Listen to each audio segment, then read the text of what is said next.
Hi YouTube, Edward and Sarah. Hey guys. Sick as a dog Tyndall here today, but we have to bring y'all a video because I said I was going to. I'm going through a couple of things here. I learned a lot of my information by research on the internet and everything else.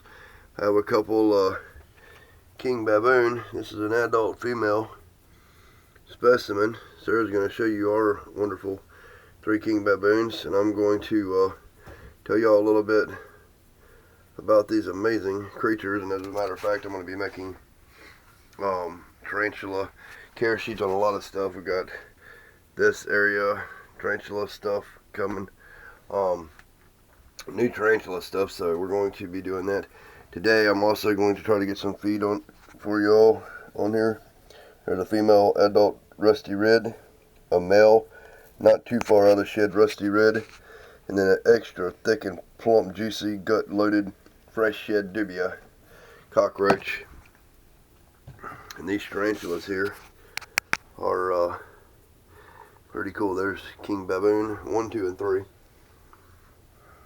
King baboon. I love their elaborate tunnels and stuff they make. That's number 3 there. That's really, really cool how they got that going. And then this one here. But I'm gonna read this to you, Sarah, show you all that stuff. Maybe maybe she can catch some of this in here. I'll try to get, which one's the thinnest one? No. Probably this one. I'll give him that big fat one then. See if you can catch this. I'm gonna drop it in there, right in the hole. Oh shit. Oh, hold on a minute. Right in the hole, second attempt. Watch it. Yep, just leave it right there for a second. Let's see what's going on. Okay, king baboon tarantula. The king baboon tarantula's native habitat is the dry scrublands of Kenya, Tanzania, and Uganda. The spider ranges in color from a rusty brown to a bright brown. This tarantula has a massive body and will reach a leg span of 6 to 9 inches. Due to this tarantula's large size and aggressive nature, it should be kept by experienced keepers. The spider's requires moderate care and minimum requirements, so they're fairly easy to keep. They say by an experienced keeper. Shit, when I was a kid I was keeping black widows, and they're supposed to be so deadly, so that would be from person to person, vary on my own thing. Care sheet. Adult spiders will require a 10 to 20 gallon tank with a locking screen top and under tank heat pad. The bottom of the cage will need 5 to 7 inches of bedding. This species is known to burrow in its substrate and stay there for months at a time. A hide area and shallow water dish should also be provided. This spider does not require any kind of special lighting.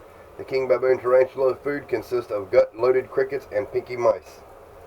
That is the information I got off of Tarantula Guide. Is he eating that or no? Or is he looking interested at all? He's looking interested in it, but we'll let him that one. That one's interested in something? Let's put that female in there then. Maybe you'll catch a bite on that one. Oops. See if I can get it to go down the hole. Okay, it's down there in there with her. Let's get there a little bit for you guys. Okay, on the other one, I showed y'all that with the adult female. I'll show y'all one more time real quick.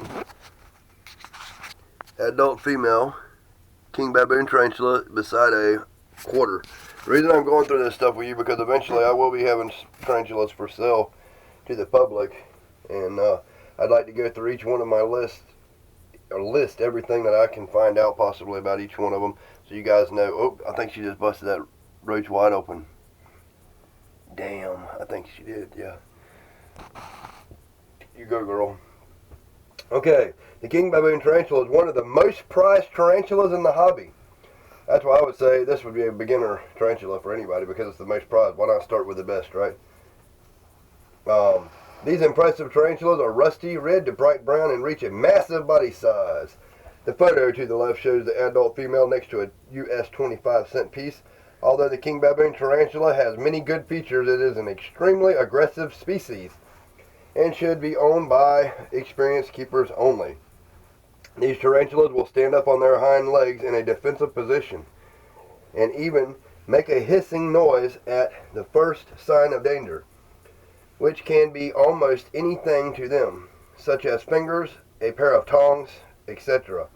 King baboon tarantulas have been known to stay in their burrows for months at a time. Therefore, they don't make the best display tarantulas. In the wild, they are found in deep burrows at the base of acacia bushes. The venom from the king baboon tarantulas are said to be more toxic than most other tarantulas, which makes it more qualified to be kept by experienced hobbyists and not beginners. Besides that, the king baboon tarantula makes a great tarantula for the serious collector. Its range, we got a bunch of stuff here. Range, Kenya, Tanzania, Uganda, in dry acacia scrublands. Type is burrowing. Diet, spiderlings eat pinhead crickets and other small insects. Adult eats crickets or large insects, pinky mice, and occasional fuzzy mouse. 6.5 to 9 inches is full-grown size. Their growth is very slow. Temperature, they need to be kept from 75 to 90 degrees. Humidity, 75 to 80%, which they say they come from the dry acacia scrubland, so I wouldn't think that they need 80%, so I don't personally agree with that part. Okay, their temperament is aggressive and nervous. Housing, spiderlings can live in a clear plastic deli container with air holes. Adults can live in a 10 to 20 gallon tank. Floor space is as important as height. 6 to 8 inches of peat moss or potting soil. I never use potting soil. I use cocoa fiber, and I use sphagnum moss as well. I'll show you how I set up some of my enclosures later. Decor, no decorations are really needed, but you can add a log or cork bark if you like. Okay, the last piece on here that I want to do. Did that one do it? Are you getting any good view or no? Let's see this one. You're gonna have to hold this one. We'll probably put that male roach in here for this one here. That. Yeah, the male. Oh shit.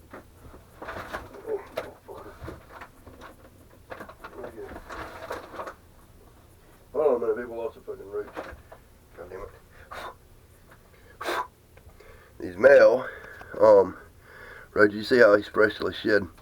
This is a rusty red Aaron Pauling's brand. They're pretty badass. Oh, watch that. Watch out. Shit's fixing to happen. Don't miss it. Okay, king baboon, spider. I was trying to get some bite reports and stuff on here. Don't have very many, but let me see what we got here. Okay, this is another site. Family is Theraphosidae.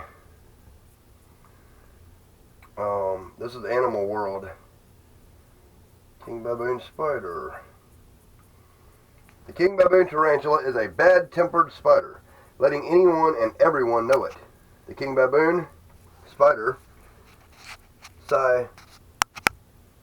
Harrithius crawl shy. They got Pelinobius muticus. I hope I didn't murder the hell out of that scientific name.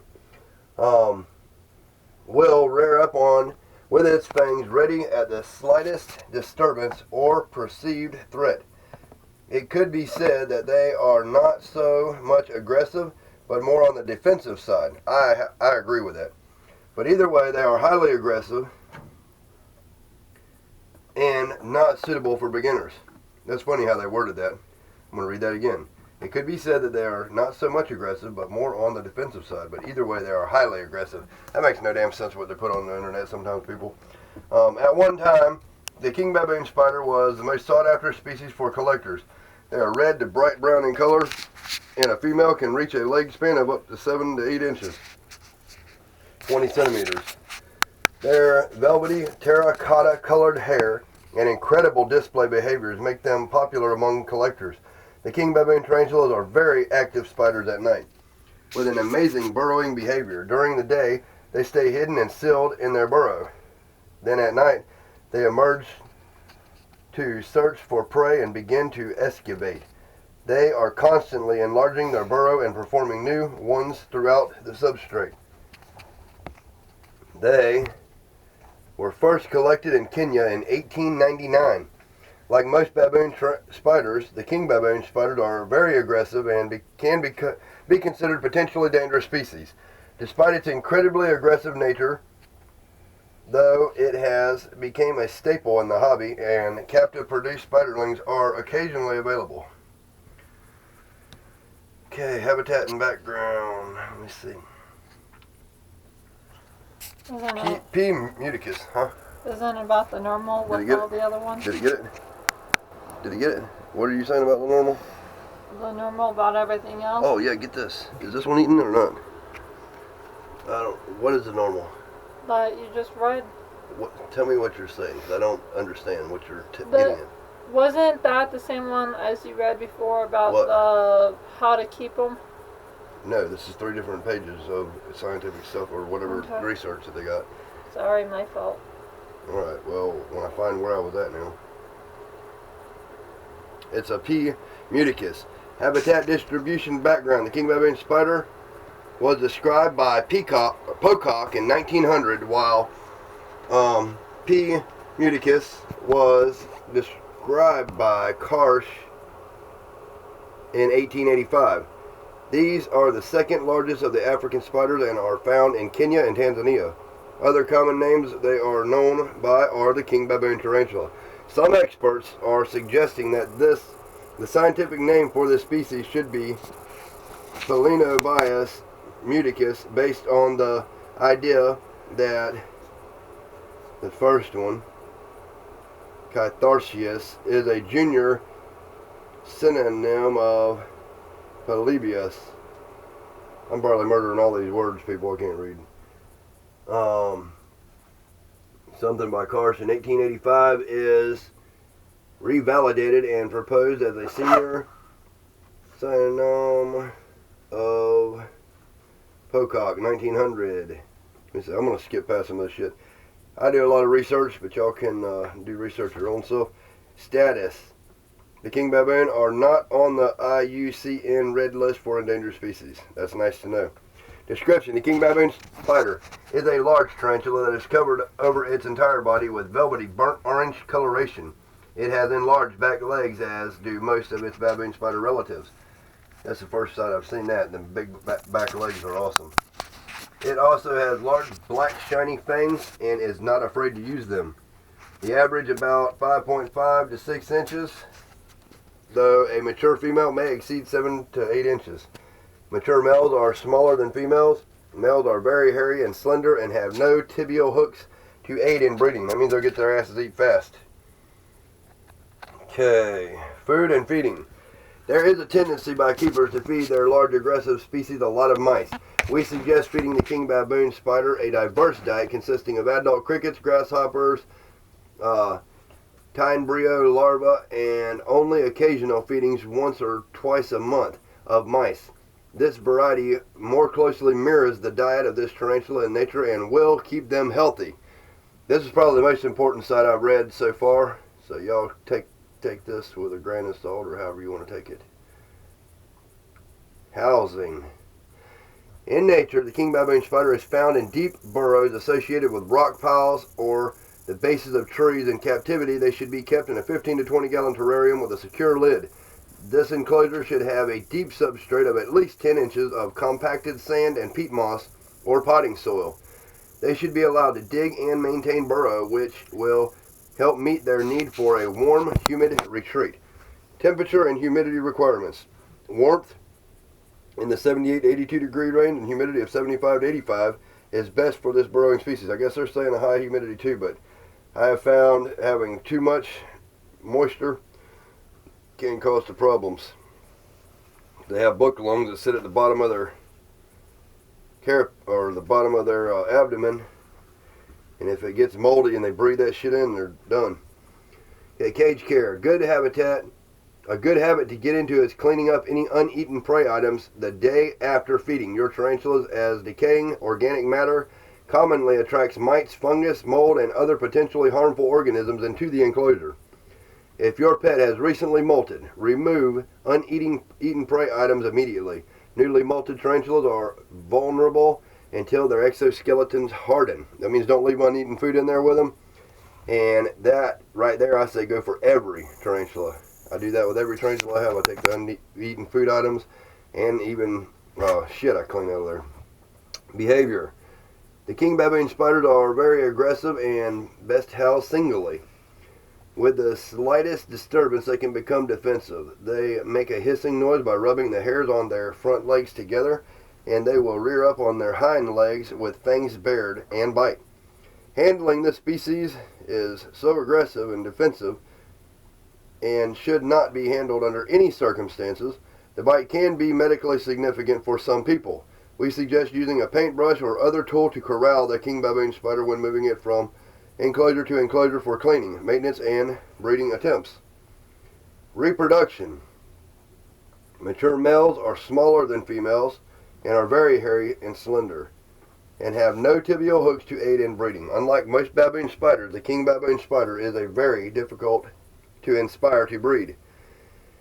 Even when a healthy, well-conditioned adult pair is available, the females are extremely aggressive and to the males and anything else that come close to their burrow. Adult males should be careful. Keep going back and forth on all of them, see if you can get any eaten. Carefully introduced into the female's enclosure after he has produced a sperm web. The males will be quickly attacked if the female is not interested in mating. He may be quickly eaten unless a keeper can protect him with a piece of cardboard or other tool if he is to be used for further breeding attempts. Once mating occurs, the female should be fed a variety of prey on a more frequent schedule, up to 3 times a week. When an egg sac is produced, a female will tend to be a good parent and the process moves forward without problems. An egg sac will be produced for a month to 8 weeks after mating. The sac, typical for a baboon spider, is suspended in a web hammock and will incubate for 5 to 8 weeks. This is some important information, people. Y'all will be seeing this in my future too. The babies emerge and molt and will begin spreading throughout the enclosure. When this occurs, they should be separated into individual containers as they will begin to cannibalize each other soon. Young baboon spiders can be easily raised in plastic vials or jars with deep substrate, 1/3 to 1/2 of the height of the enclosure, and a small clump of sphagnum moss or peat on piece of leaf on top adds some humidity to their environment. The spiderlings will feed well and grow rapidly. Diseases and ailments and treatments. This is another important part of this place. Tarantulas are generally quite hardy and adaptable if they are provided with the right environment. A few signs that may indicate that your pet is not acting or feeling normal are a loss of appetite, lethargy, looking overly skinny, or pacing the enclosure. A tarantula on its back, this is very important, people, y'all need to hear this if you're going to be a tarantula keeper, it is probably not sick. Most tarantula species flip onto their backs during molting. Though this is a very stressful and delicate time for tarantulas, if the humidity and warmth levels are correct, they will molt their exoskeleton, roll over, harden up, and within a week or 2 be ready for their next meals. So don't ever feed a freshly molted tarantula, and don't mess with them. If you mess with them, they can and will die. Unless you are extremely experienced, and then they could still die on you. I've had that happen to me before. Okay, one of the most common reasons for your pet to demonstrate unusual behavior is due to a molting period. As they outgrow their existing skin, all tarantulas regularly go through an extensive molt, shedding their entire skin as well as the linings of their mouth, respiratory organs, stomach, and sexual organs. The process starts well before the actual molt. For several weeks prior to shedding, they will be growing a new skin under their old one. During this time, it is not unusual for a tarantula to get quite lethargic and even stop eating. There may also be lots of web spinning activity as they prepare to molt. When they begin to molt, they lay on their backs with their legs up in the air, looking as if they are dead. Be sure not to disturb your tarantula when you see this. The shedding process goes quickly and smoothly as long as the environment has adequate humidity. Once they have shed, their new skin is pale and very soft. The amount of time it takes for your pet to fully recover and be back eating well will vary from a day or so up to several weeks depending on its size. Smaller spiders recover much quicker than larger ones. Other problems are usually the result of some type of environmental stress. There may be a drop in the temperature of the enclosure. There may be parasites, or the tarantula may just not be comfortable with the depth of its hiding place. These things can be easily adjusted or changed. Or you can try moving your pet to a new enclosure. Availability. King baboon spiderlings are only sporadically available. Captive breeding of this amazing species have proven very difficult. Most spiderlings that become available are from dealers offering spiderlings that have been produced from egg sacs taken from wild-caught females. Spiderlings are hardy but grown slowly. Hopefully, the future will see more success in producing this species. And that's pretty much all on that. I want to give a big shout out to Paul Becker at Pet Center. Pet Center USA, Paul Becker. He actually breeds and raises his own babies, not wild-caught egg sacs, which is awesome. See, this tarantula is not eating this here. This one, well, that one's not eating either. I thought it was. Oh, something else they failed to mention in here. On some of your tarantulas, you can see their abdomen, which is their butt, their ass end, will start turning black, dark in color. When this happens, it means they're up for a molt or shed, and that'll be there. So I'll leave these roaches in here for a little bit. If they don't eat them, I'll take them out. Also, I'm going to be doing weekly feeding videos on tarantulas coming in the future. Sunshine's getting big as hell. I'm already 20 something minutes in this video. I only planned on it being a 10-minute video. Shout out to Luxie. Luxie. Wasn't that her name? No, there's more to it than that. Or what was it? I don't know. You got to get your shout outs right before you start calling out shout outs. It's Luxie something. Oh. The blue-haired girl. Shout out to the blue-haired girl with the sharp nails. They're deadly. LOL. LOL. Let me check her out in my comment section. Nightcore Reptiles. Yes, Nightcore Reptiles. Check out Nightcore Reptiles. Big shout out to Aaron Pauling. Aaron Pauling's roaches. Where I get all my awesome feeder roaches that are so healthy and beautiful that you see here. Battery is dying on here. So we're going to cut with this. Yes, future trunks. Black. Peace and love, people. And so that's how this is going to end. I want to wish everybody peace, love, and happiness and all that good shit. Like, subscribe, tell your friends, share my videos. Watch my older videos while you're watching for new videos. Check out these enclosures I'm making. This is pretty badass. I'm using PVC pipe. Got a water bottle up here. Going to be getting different. I'll just explain to y'all while I have these different types of enclosures for different types of spiders, whether terrestrial or whatever, and or arboreal or burrowing.